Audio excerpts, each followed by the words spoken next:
Okay, I'm joined now by Chris Kolowick. He's the president of Columbia's College Republicans. Bess Cargman is the Columbia journalism student. Scott Smith, where's Scott? Right here. All right, Scott Smith, Columbia student who's, oh, you're not a student. A Queens student. Queens College, okay, he opposed it. Okay, well, let me start with Chris and the College Republicans, and then I want to get the situation from down in the United Nations. But Chris, what do you think?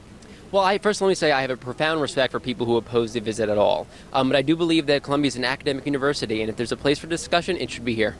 So you don't like the guy, or you understand people that don't like the guy? I hate the guy. I think he's a dangerous threat to the world. But nobody criticizes 60 Minutes for having an interview with him because that's the role of the press. And I believe the role of academia is to have this discussion. The Iranian problem is not going away, so we should know more about it as we can now. Let me go here as a...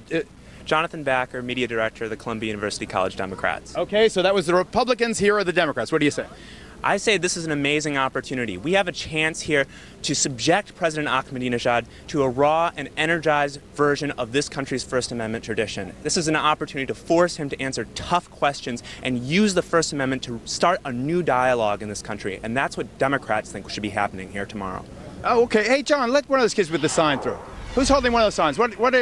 We do not have a revolution in order to have democracy. What is it? What is that? That's Ahmadinejad. Okay. I mean, what? So you oppose his coming?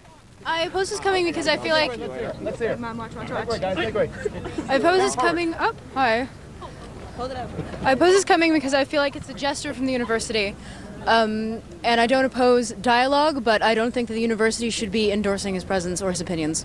So even though freedom of speech is in the tradition of academia, you say no?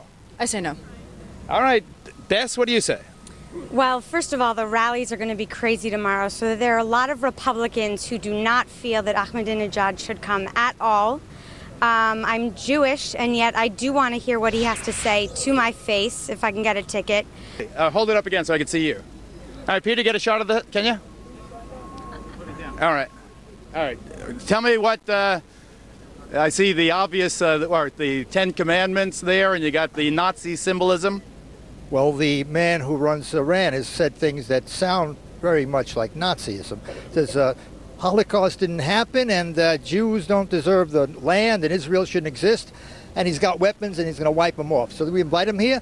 Fine. Let's ask him some good, tough questions. So you say bring him on, and let's ask him the hard questions. I prefer he don't come, but since he's coming, let's ask him the hard questions. Why is he trying to steal the land? Why is he trying to steal and dominate the world and kill homosexuals and women who are accused of adultery? Quranic law.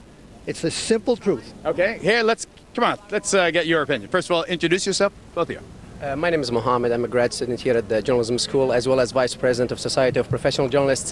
What's a better way to send the president of Iran, Mahmoud Ahmadinejad, back to Iran with the opportunity for him to learn about our freedoms and the opportunity that in an academic institution such as this one, we are allowing him to come and debate these ideas of his.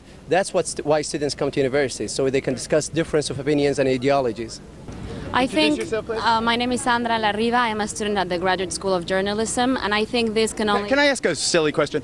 Now, Muhammad, so you're obviously follow the Islamic faith. How about you? Catholic. Catholic, okay. Give us your opinion. I think that students can only benefit from this opportunity. Ahmadinejad is not going to get anything from it. We already know his views. He's not going to dissuade us. And to be able to hear what he has to say is, like Bess said, to our face is the best chance we have. Let me see more of these signs, because the whole, ladies and gentlemen, the whole campus has been festooned with all quotes from Ahmadinejad.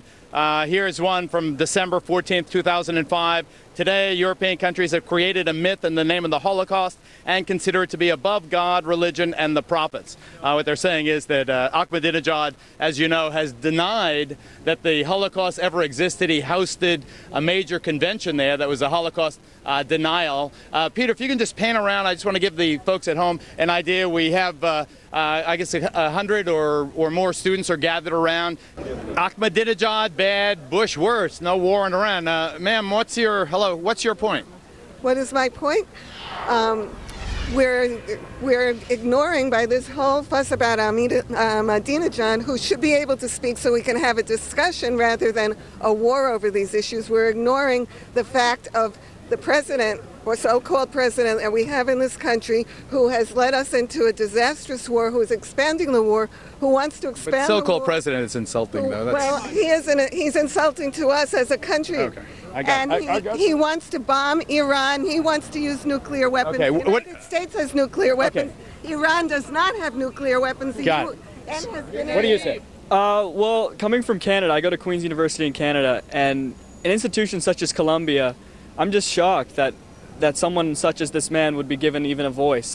Just to perpetuate his beliefs by giving him a voice is shocking to me. Okay. You are of Iranian descent? Yes, I was born in Iran, and I'm not supporting him to come to the United States because all he does, all we do is giving the wrong impression to the Iranian people in Iran, because the Iranian television will show propaganda, and they will show that we Americans will accept his political views. Do you really believe that? Do you believe that he's going to be, welcomed here, or do you think he's going to get raspberried here? He is not welcomed here, but we get the impression to Iranian people because the Iranian TV doesn't has a lot of restrictions and censorship. Yes, and censorship, and so they will show just the events that will glorify him. So I don't think that this is the right path to give him the forum to speak.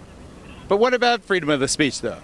Freedom of speech is good, but right now the timing for him right now in a critical stage to come to speak, and exactly in America, where a lot of people in Iran get the wrong impression that we're against them, and this is just the wrong timing. He could speak, but another timing, not right now. Okay, maybe in another country. Dave here loves Halo 3. We're doing a story about Halo 3 later on, and he says there's a connection between the villain, the alien, in the Covenant and Mahmoud Ahmadinejad.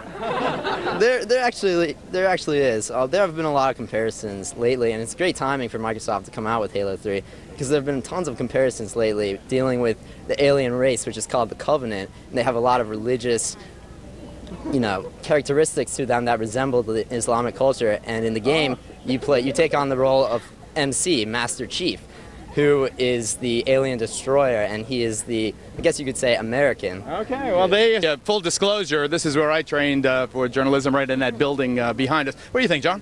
Well, I think this is a great opportunity for dialogue to be spread throughout the community and the nation as a whole, for people to speak about the issue at hand. You just want to get on television. He doesn't know. He wants to have a beer and get on television. You are in favor of him coming to speak, no matter how odious you feel his beliefs. Applaud now.